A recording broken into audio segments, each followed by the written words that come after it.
Good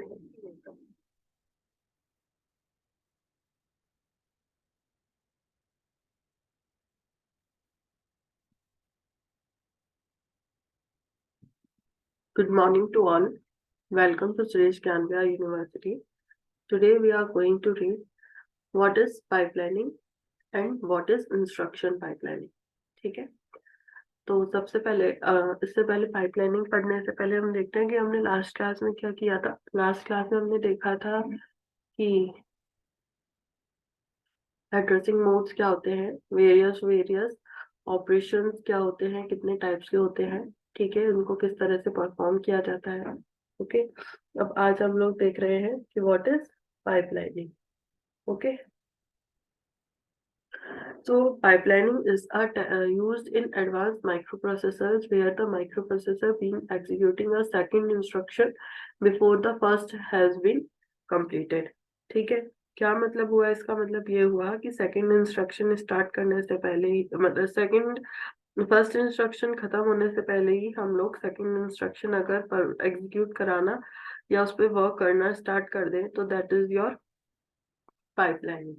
ठीक है, अब टू स्टेज पाइपलाइनिंग।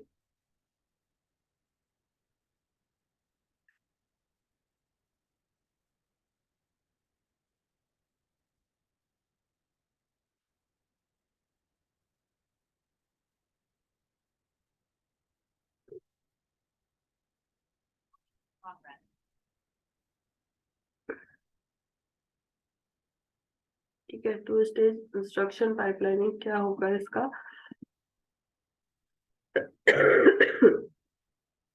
सॉरी, इसके अंदर सिंप्लीफाइड व्यू और एक्सपेंडेड व्यू दो टाइप्स के हैं। Two stage instruction, two stage मतलब कि इसमें सिर्फ दो स्टेजेस हैं, फैच और एग्जीक्यूट कराना। ठीक है, फैच इंस्ट्रक्शन फैच करना, फिर उसी जो फैच की हुई इंस्ट्रक्शन है उसे एग्जीक्यूशन के लिए आगे सेंड कर देना। ठीक है, उससे क्या होगा, रिजल्ट आ जाएगा हमारे पास।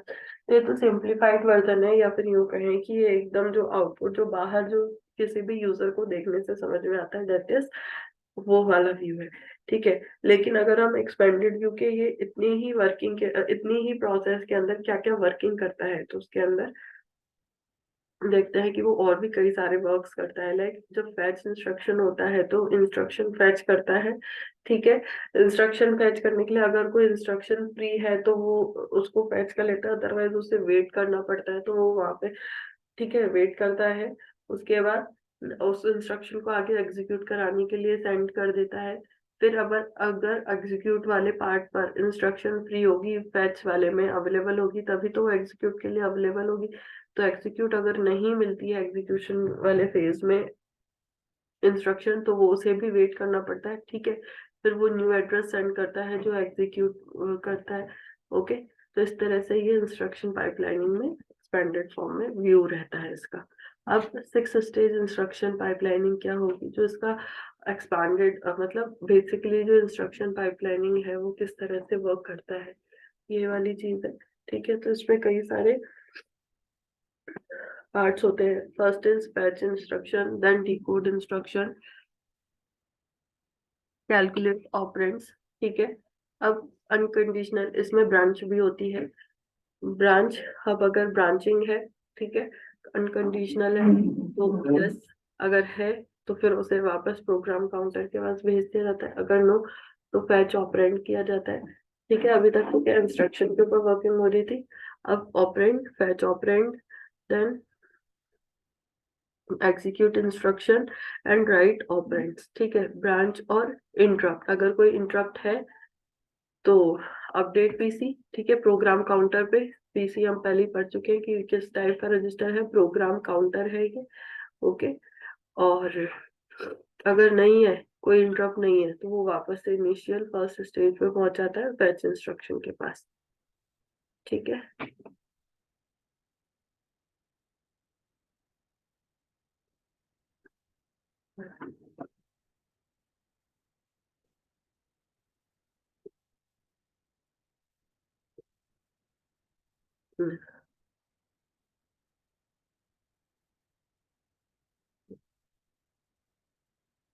अब किस तरह से इसकी वर्किंग होगी, सबसे पहले fetch instruction FI, then decode instruction. Fetch instruction के बेस पर इंस्ट्रक्शन फैच होगी, ठीक है, मेमोरी से। उसके बाद इंस्ट्रक्शन को डिकोड किया जाएगा, मतलब कंप्यूटर अंडरस्टैंडेबल लैंग्वेज के अंदर। फिर उसके बाद कैलकुलेट ऑपरेंड्स, ठीक है, ऑपरेंड्स जो भी ऑपरेंड्स है, ऑपरेंड्स मतलब कि जो भी डेटा होता है, ठीक है, उसमें उस पर्टिकुलर इंस्ट्रक्शन को लगाकर कैलकुलेशन होगी। अब अगर कोई कंडीशनल मतलब कोई ब्रांच है, तो ठीक है, ब्रांचिंग है तो उस ब्रांच पे जाएंगे, मतलब प्रोग्राम काउंटर को अपडेट कर देते हैं। प्रोग्राम काउंटर क्या होता है, प्रोग्राम काउंटर होता है अपना next instruction to be fetch, ठीक है, उस एड्रेस को वो स्टोर करके रखता है। अगर ब्रांच है तो वो उस पे अपडेट हो जाएगा और उस पर्टिकुलर इंस्ट्रक्शन में पहुंच जाएगा जहाँ ब्रांचिंग उसको पहुंचा रही है, ठीक है। उसके बाद नेक्स्ट इज फैच, अगर नहीं है तो वो फैच ऑपरेंड्स, अब ऑपरेंड्स को भी फैच करेंगे, देन एग्जीक्यूट इंस्ट्रक्शन। फिर जो भी एग्जीक्यूशन के लिए इंस्ट्रक्शन आई हुई है उसमें वर्क होगा, ठीक है, और फिर ऑपरेंड्स राइट कर दिए जाएंगे, ठीक है। इस तरह से इंस्ट्रक्शन पाइपलाइनिंग वर्क करती है। अब उनका ये डिटेल दिया हुआ है। First is fetch instruction. क्या है fetch instruction? Read the next expected introduction into a buffer, ठीक है। Next, decode instruction, determine the opcode and operands specified। जो भी फैच इंस्ट्रक्शन के अंदर इंस्ट्रक्शंस को फैच किया गया है उनको ये डिकोड करने का काम करता है, मतलब कंप्यूटर अंडरस्टैंडेबल लैंग्वेज में वो इसे कन्वर्ट करता है। Then calculate operands, calculate the effective address of each source operand. This may involve displacement, register indirect और other forms of address calculation. Calculate operand का मतलब क्या होता है, जैसे हमने वेरियस वेरियस एड्रेसिंग मोड्स पढ़े थे, like direct, indirect addressing mode, register transfer या रजिस्टर एड्रेसिंग मोड, ठीक है, रजिस्टर डायरेक्ट, रजिस्टर इनडायरेक्ट। अब जैसे उसमें इफेक्टिव एड्रेस, जैसे इनडायरेक्ट की बात करें तो इफेक्टिव एड्रेस क्या होगा, एड्रेस ऑफ एड्रेस, ठीक है। तो वही वाली चीज है, अगर वो इनडायरेक्ट है, डायरेक्ट है तब तो डायरेक्ट ही ऑपरेंड को उसमें से कैलकुलेट कर लिया जाएगा, मतलब कि फाइंड कर लिया जाएगा। लेकिन अगर वो बात करता है इनडायरेक्ट की, तो इनडायरेक्ट में क्या होता है, जो भी उसका इफेक्टिव एड्रेस होता है वो किस चीज का एड्रेस होता है, वो उस ऑपरेंड के एड्रेस को डिनोट करता है कि हाँ भाई ये एड्रेस किस जगह पर स्टोर है, मतलब वो एड्रेस ऑफ एड्रेस शो करता है, ठीक है। Next is fetch operand. Fetch operand में क्या हो जाएगा, fetch each operand from memory, operands in register need not to be fetch, ठीक है। जितने भी ऑपरेंड्स है जो अगर रजिस्टर में है तो उन्हें फैच करने की जरूरत नहीं होती है।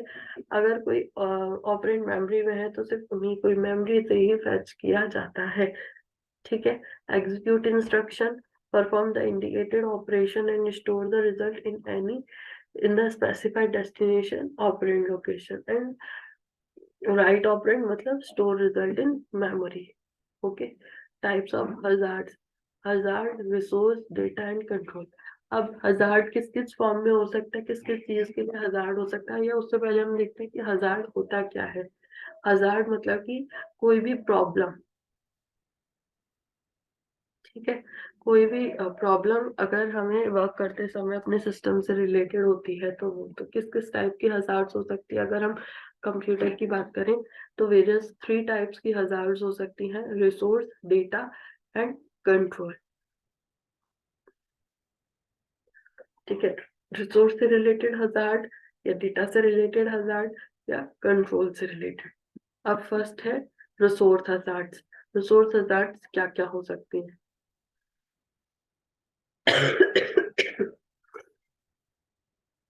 ऐसा करो, रिसोर्स हज़ार्ड से पहले आप पहले ये इंस्ट्रक्शन पाइपलाइनिंग बना लो और उसका डायग्राम बना लो, उसको थोड़ा सा जूम कर देती हूँ। इससे हमको क्लियरली शो करेगा ये।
हेलो, बोलो भैया। एकदम बढ़िया। ठीक है, हो गया होगा ये डायग्राम।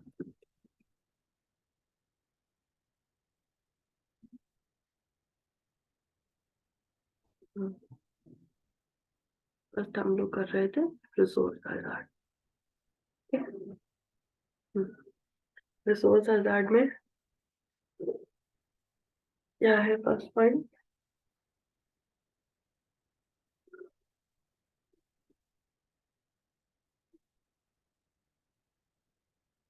टू और more instructions in pipeline need same resource. ठीक है, रिसोर्स हजार्ड का मतलब क्या हो गया कि ना कोई भी प्रॉब्लम, जैसे हम लोग कोई भी अपना इंस्ट्रक्शन एग्जीक्यूट करा रहे हैं या कोई भी उसमें वर्किंग कर रहे हैं यूजिंग कंप्यूटर, तो ये हजार्ड किस तरह से कर सकता है कि ना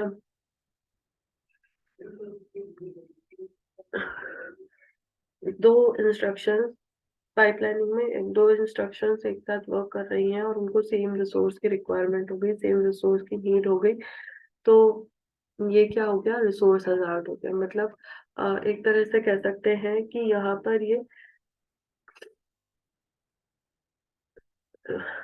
म्यूचुअल वाली प्रॉब्लम जनरेट कर देगा। क्या होगा कि जैसे हमको कोई प्रिंटर की नीड है, ठीक है, ए एंड बी दो एंटिटीज है। ए को एक टाइम पे प्रिंटर की नीड हो रही है, सेम टाइम पे बी को भी उसी प्रिंटर की नीड हो रही है, तो ये क्या हो गया? रिसोर्स है। तो रिसोर्स हजार्ड हो गया, मतलब कि सेम टाइम पे दो रिसोर्सों की रिक्वायरमेंट, लेकिन वन ऑलरेडी कर रहा है तो वो दो को कभी कैसे मिल पाएगा? ओके, मतलब दो चीजें, एक ही रिसोर्स को, दो एंटिटीज एक ही रिसोर्स को एक्सेस करने की कोशिश कर रहे हैं। तो ये आपका फर्स्ट पॉइंट हो गया रिसोर्स।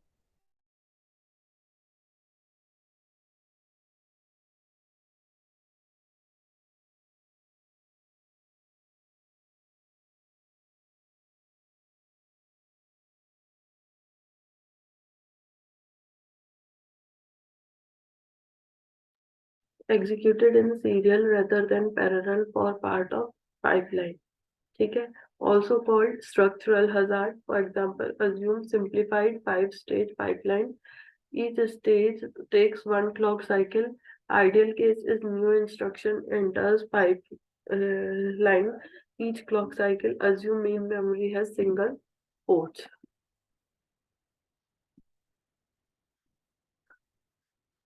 ठीक है, क्या है कि executed in serial rather than parallel for part of pipeline.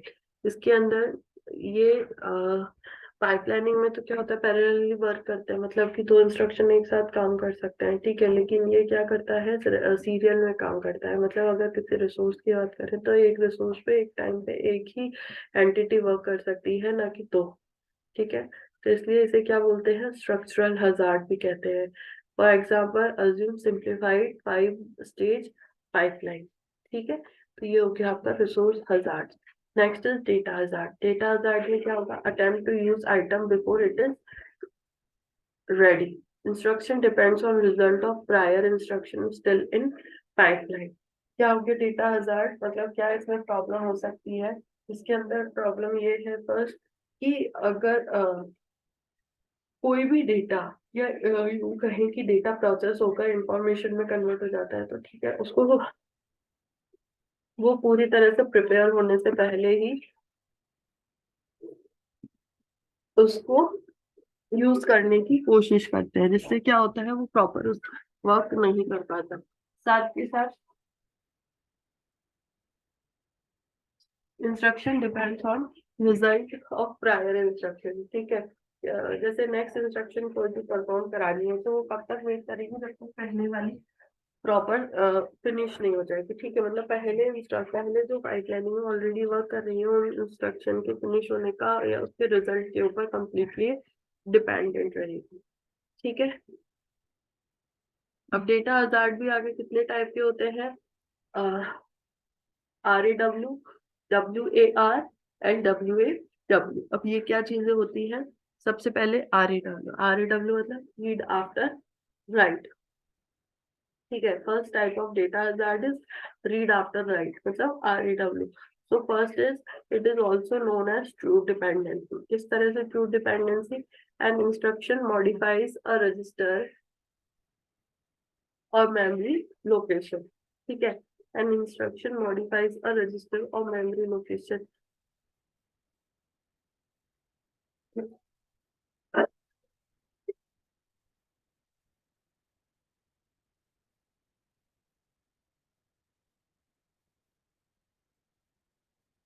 इस तरह से होगा, देखो आप करो एक बार, इसका डायग्राम ड्रॉ करो।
ठीक है, it is also known as true dependency. An instruction modifies a register or memory location. Hazard if read takes place before write complete. अब इसमें क्या होगा, इसको ट्रू डिपेंडेंसी भी बोली जाएगी। ट्रू डिपेंडेंसी मतलब किस तरह से कि हमने देखा कि नेक्स्ट आउटपुट का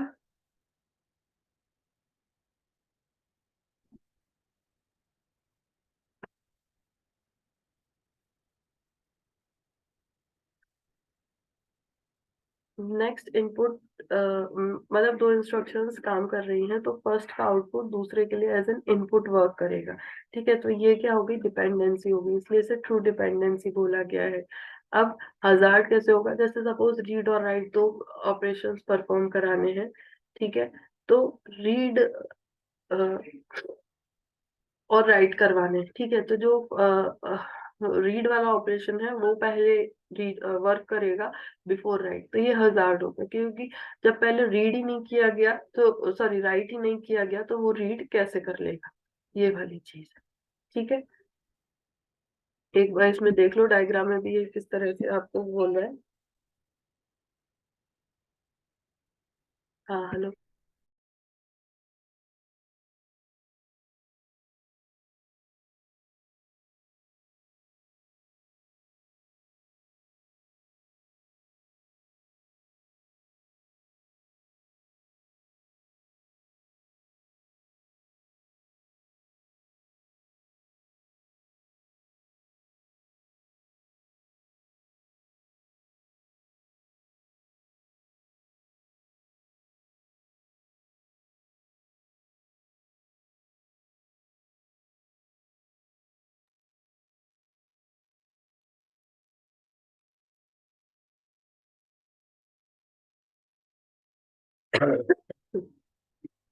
सॉरी, हजार इफ इट, ठीक है, ये समझ में आ ही गया है। ओके, अब इसमें क्या बोल रहा है, इंस्ट्रक्शन ए तो राइट कर रहा है और इंस्ट्रक्शन बी रीड कर रहा है, तो पहले राइट ऑपरेशन परफॉर्म होगा फिर रीड ऑपरेशन परफॉर्म होगा। लेकिन यहाँ पे हजार्डियस कंडीशन पैदा हो रही है, सिचुएशन बन रही है, तो क्या हो रहा है, पहले रीड कर ले रहा है बिफोर राइट। ठीक है, तो ये हो गया आपका हजार्ड। मतलब अगर कुछ चीज राइट ही नहीं करेगा तो वो रीड कैसे कर लेगा। ठीक है, तो B tries to read a register before A has written. Okay, तो ये हो गई आपकी हजार्ड, मतलब रीड आफ्टर राइट, राइट करने के बाद ही रीड होना चाहिए। ठीक है, इसलिए इसको बोला गया है raw read after right. Next is right after read. ठीक है, अब इसमें क्या होगा, एंटी डिपेंडेंसी। अब इसमें क्या हो जाएगा, an instruction reads a register और मेमोरी लोकेशन। कोई भी इंस्ट्रक्शन किसी भी रजिस्टर या मेमोरी लोकेशन को रीड करती है। Hazard if write completes before read takes place. अब इसमें क्या हो, देखो, बी इंस्ट्रक्शन तो आपका राइट करेगा और ए इंस्ट्रक्शन उसे रीड करेगा। तो क्या हो गया, बी ट्राइज टू राइट,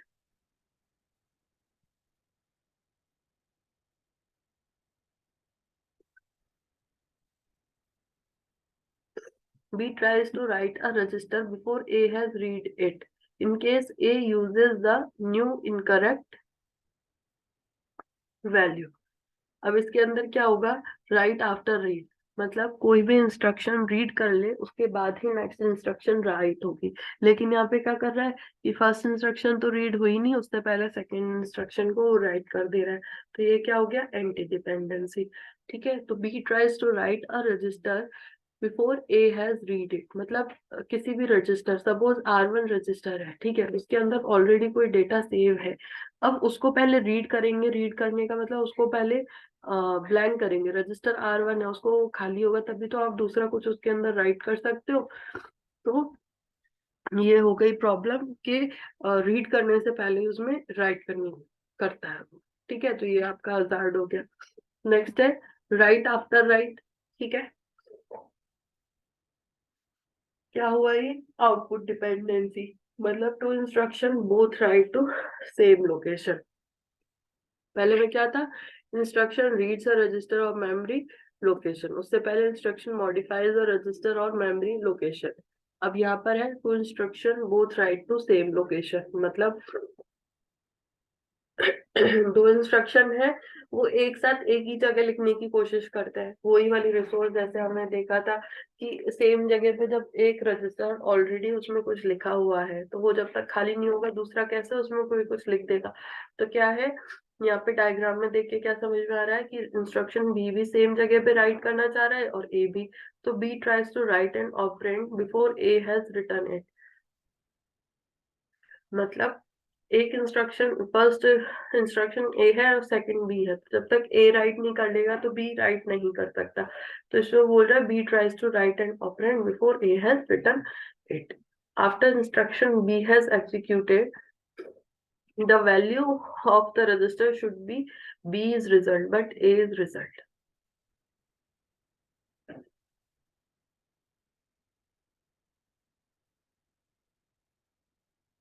ठीक है, next control hazard. Control hazard में क्या, instructions that disrupt the sequential flow of control present problems for pipelines.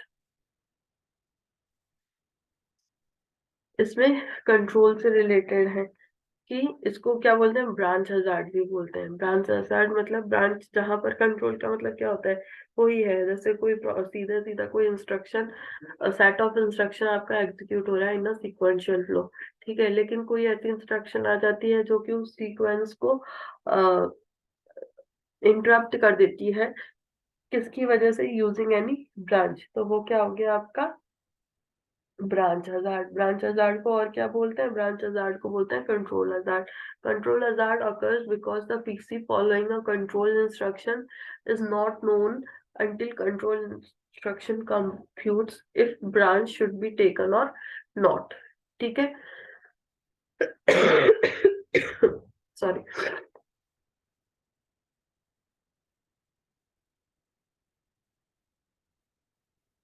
For example यहाँ पर क्या है, कुछ एड्रेसेस है और इंस्ट्रक्शन है। एड्रेसेस कहाँ से कहाँ तक है, 36 to 76। ठीक है, इंस्ट्रक्शन क्या है, सबसे पहले 36 पे NOP, देन 40 पे ऐड कराना है, then this branch of address 72। अब यहाँ पर BEQ R1, R3 24, ठीक है।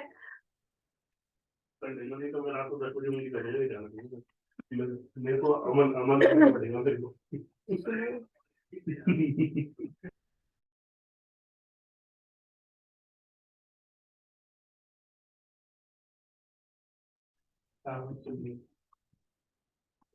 ठीक है।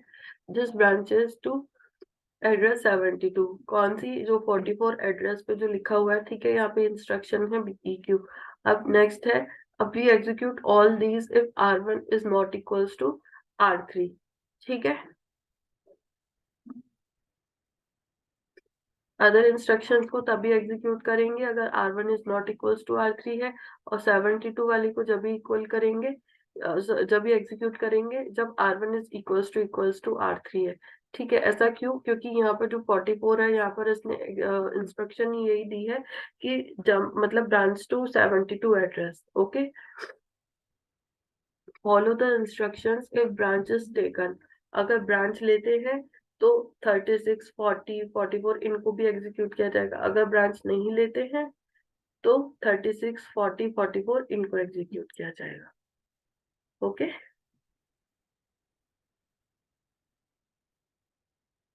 Now types of hull control hazards. First is unconditional, next is conditional, indirect branches, procedure calls and procedure returns. So dealing with branches, multiple streams, perfect branch target, loop buffer, branch prediction, delayed branching. Okay. Solution for control hazard क्या हो गया? Pipeline stall cycles, branch delay slots, branch prediction, indirect branch prediction, return address stack. ये सारे solution है किसी भी control hazard से overcome करने के लिए। सबसे पहले क्या है? पाइपलाइन स्टॉल साइकिल्स, मतलब पाइपलाइनिंग के अंदर साइकिल्स के ऊपर बेसिक ध्यान दिया जाए। उसके बाद डिले स्लॉट्स, ब्रांच अगर कोई भी ब्रांचिंग आती है, ब्रांच वाली इंस्ट्रक्शन आती है, तो उसमें थोड़ा डिले लगा दिया जाए फ्लैग्स वगैरह को यूज में लेके, ठीक है। Branch prediction, then indirect branch prediction and return address stack, ठीक है। रिटर्न एड्रेस स्टैक क्या हो गया? जैसे सपोज कोई ब्रांच है या जंप इंस्ट्रक्शन आती है, तो वापस से जहां से जंप किया था उस इंस्ट्रक्शन पे स्टैक पे आना। Multiple streams. Now, what is multiple streams? Have two pipelines. Perfect each branch into a separate pipeline. Use appropriate pipeline. Leads to bus and register contention. Multiple branches lead to further pipelines being needed. ठीक है। Multiple streams के अंदर क्या हो गया कि इसके अंदर बेसिकली टू पाइपलाइनिंग की नीड रहेगी, ठीक है। और वो पाइपलाइनिंग में, जैसे पाइपलाइनिंग जो होती है वो आपकी टू टाइप्स की होती है, ठीक है, अरिथमेटिक एंड इंस्ट्रक्शन। तो कि किस तरह की नीड है कि अरिथमेटिकल ऑपरेशन या इंस्ट्रक्शन के अकॉर्डिंग टू नीड पाइपलाइनिंग का यूज होना चाहिए। उसमें प्रॉपर बस एंड रजिस्टर्स होने चाहिए, एंड ब्रांचेस जो होती है वो भी प्रॉपर टाइम पे और प्रॉपर तरह से वर्क करनी चाहिए, उनकी टाइम साइकिल्स वगैरह को लेके, ओके। अब नेक्स्ट है loop buffer diagram, prediction and what is branch prediction, ठीक है।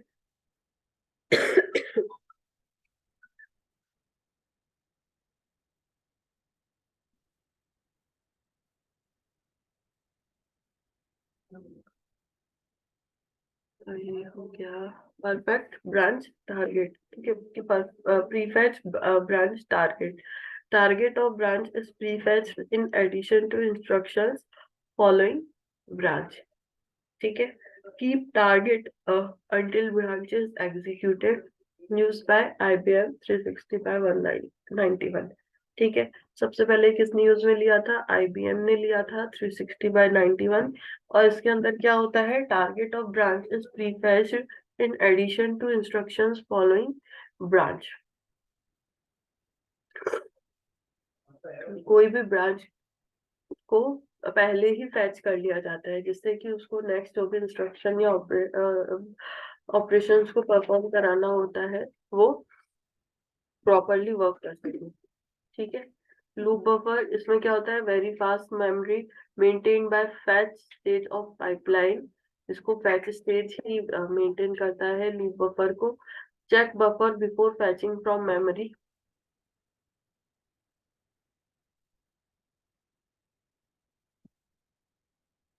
Very good for small loops और जंप्स यूज बाय क्रेवन।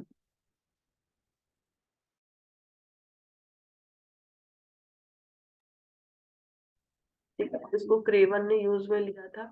और ये बहुत फास्ट होती है। फास्ट क्यों होती है, क्योंकि लूप के अंदर काम करती है, तो ये छोटे लूप्स के या जंप्स के अंदर, तो जैसे जैसे जैसे कोई इंस्ट्रक्शन या कोई प्रोग्राम, ठीक है, एग्जीक्यूट किया जा रहा है, जैसे उसमें जंप इंस्ट्रक्शन आई, तो फटाफट से वहां हॉल्ट करके अपने प्रोग्राम को या एग्जीक्यूशन को या कंपाइलेशन को, जिस भी जगह पे जिस भी एड्रेस पे वो जंप करने के लिए बोला है, उसको जंप करके उस प्रॉपर फंक्शन को वर्क करके और वापस रिटर्न करता है और वर्क करना स्टार्ट कर देता है।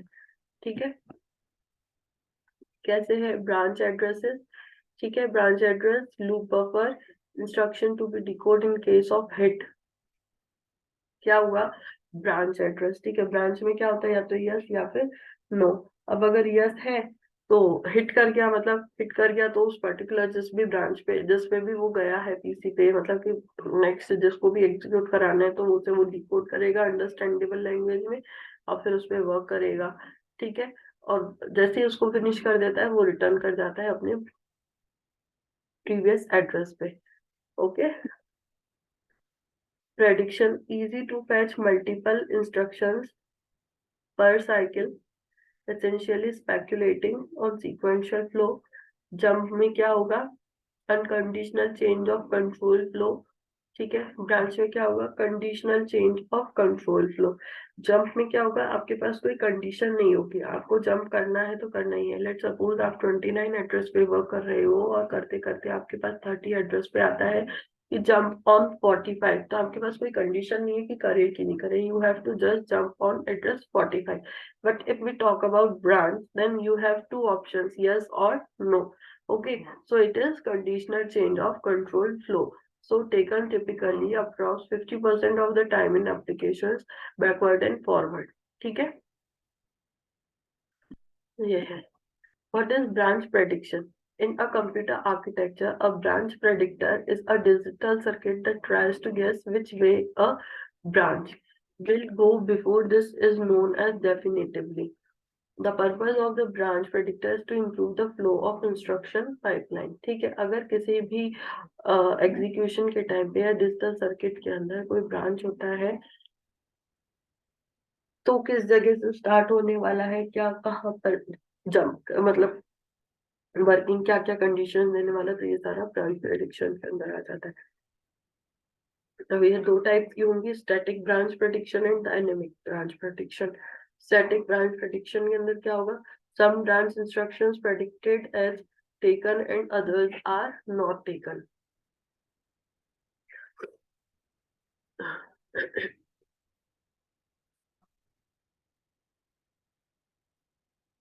फॉर एग्जाम्पल एंड और program loop, beginning of program loop, hardware और कंपाइलर। ठीक है, दूसरा है dynamic branch prediction, bitmap of bitmap for lower bits of PC address says whether or not branch taken last time, if instruction is branch predict and update the table। ठीक है, branch prediction flow chart देख लो एक बार, इसमें किस तरह से ये ऐसा जितना यूजफुल नहीं है इसको तो बल्कि रहने दो। ठीक है, सबसे ज्यादा जो यूजफुल फ्लो चार्ट होता है वो होता है हमारा ये।